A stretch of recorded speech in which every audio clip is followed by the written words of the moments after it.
राधे राधे दोस्तों, आपका स्वागत है आपके चैनल जिसका नाम है भारत की कहानियाँ।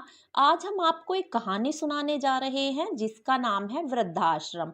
लेकिन अगर आप हमारे चैनल पर नए हैं तो पहले चैनल को सब्सक्राइब कीजिए, वीडियो को लाइक कीजिए, शेयर कीजिए और कमेंट करके ज़रूर बताना ये कहानी आपको कैसी लगी। तो आज की कहानी सुनाते हैं। कार्तिक 9 साल का था। उसके मम्मी पापा एक ही कंपनी में काम करते थे। उनके ऑफिस चले जाने के बाद वो अकेला रह जाता था। इसीलिए उसका ध्यान रखने के लिए घर में एक नैनी रखी हुई थी।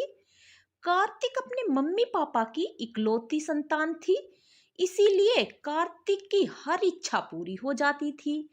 कार्तिक के पास ढेर सारे खिलौने थे, पर नैनी और खिलौनों के साथ खेलते हुए वो अब ऊब चुका था। इसीलिए एक दिन उसने अपनी मम्मी पापा से कहा कि वो लोग उसे छोड़कर ऑफिस ना जाया करें और उसके साथ घर में ही रहें। मम्मी पापा के लिए ऑफिस छोड़कर घर पर रहना संभव नहीं था। इसीलिए उन्होंने नैनी से कहा कि वो कार्तिक को पास के ही पार्क में रोज घुमाने ले जाया करे। उनका कहा मानकर नैनी कार्तिक को पास के ही पार्क में शाम को ले जाती। शाम का वक्त था। पार्क में बहुत सारे लोग थे। वहां झूले लगे हुए थे जिन पर बच्चे झूल रहे थे। कार्तिक भी उन सब बच्चों के साथ झूलने लगा। झूलते हुए एक बच्चा अचानक ही झूले से गिर गया और रोने लगा। उसको रोता देख उसकी दादी उसके पास आई और उसे गोद में उठाकर चुप कराने लगी। बच्ची को चुप कराने के लिए उसकी दादी ने पार्क में ही खड़े आइसक्रीम वाले से आइसक्रीम भी दिला दी। बच्चा चुप हो गया। नैनी ने भी कार्तिक को बिना मांगे उसे आइसक्रीम दिला दी थी। कार्तिक बहुत देर से उस बच्चे और उसकी दादी को देख रहा था। वो बच्चा फिर से कार्तिक के पास जो बगल में झूला था उस पर आकर बैठ गया। वो उससे पूछने लगा, ये तुम्हारी नैनी है? बच्चे ने बोला, नहीं नहीं, वो मेरी दादी है, मुझे बहुत प्यार करती है। उस बच्चे ने कहा और भागकर अपनी दादी के पास चला गया और उसकी गोद में बैठ गया। दीदी, आपकी भी दादी है? कार्तिक ने अपनी नैनी से पूछा।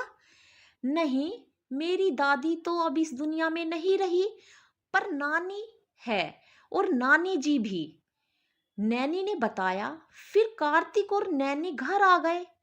रात को कार्तिक ने अपनी मम्मी पापा जब घर आ गए तो उनके सामने एक अजीब शर्त रख दी। वो कहने लगा कि मुझे दादी और दादाजी, नानी और नाना जी चाहिए।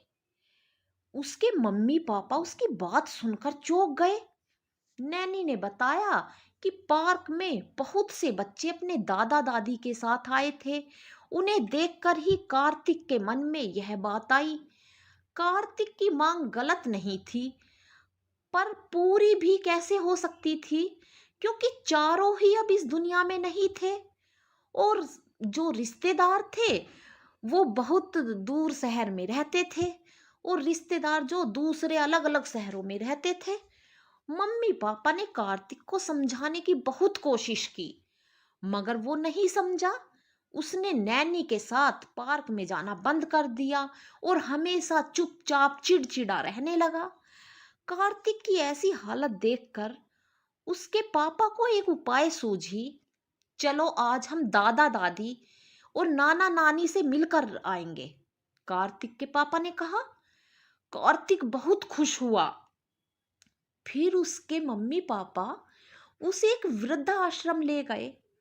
कार्तिक को देखकर वृद्धाश्रम के मौजूद वृद्ध लोग बहुत खुश हुए। उन्हें कार्तिक के रूप में एक पोता मिल गया था और कार्तिक को दादा दादी।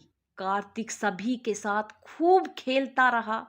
फिर वो लोग रोज शाम को वृद्धाश्रम के लोगों से मिलने जाने लगे और वो सब एक साथ बहुत खुश होते थे। तो आज की कहानी यहीं पर ख़त्म होती है दोस्तों। कमेंट करके ज़रूर बताना आपको ये कहानी कैसी लगी और चैनल को सब्सक्राइब करना, अपना सपोर्ट बनाए रखना। धन्यवाद दोस्तों।